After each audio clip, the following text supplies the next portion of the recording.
بسم الله الرحمن الرحیم. نن زمونږ ټاپک دی what is atom. atom څه ته وایي؟ زمونږ ارد ګرد چې کم هم پارټیکلز دي، کم هم things دي، هغه د اټم نه جوړ شوي دي. صحیح شوله؟ لکه زه اوس تاسو ته یو مثال درکړم چې که تاسو چېرته یو کور لیدلی وي او هغه له وړو وړو خښتو نه جوړ وي، نو داسې یو شیز هم د وړو وړو اټم نه جوړ وي او اټم ډېر وړوکې ذره ده. نو راځئ په اټم باندې ځان پوهوو. اټم کې چې کوم دي درې حصې وي. پهلنۍ حصه ته موږ وایو پروټون، دویمې ته موږ وایو نیوټرون، درېیمې ته موږ وایو الکترون. صحیح شو؟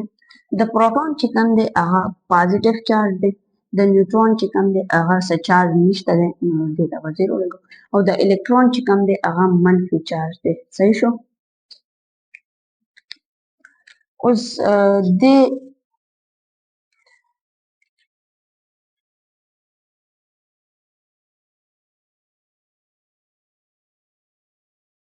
دې ته موږ وایو اټم. صحیح شوله؟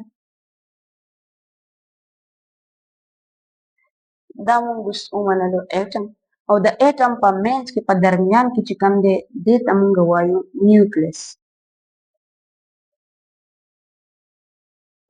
صحیح شوله؟ نیوکلیس.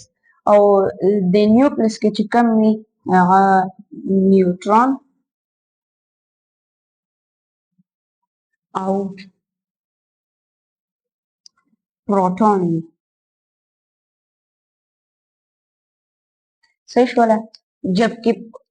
جبکې الکترون چې کوم دی د دې نه ارد ګرد تاویږي. صحیح شوله؟ الکترون چې کوم دی دې نه ارد ګرد تاویږي.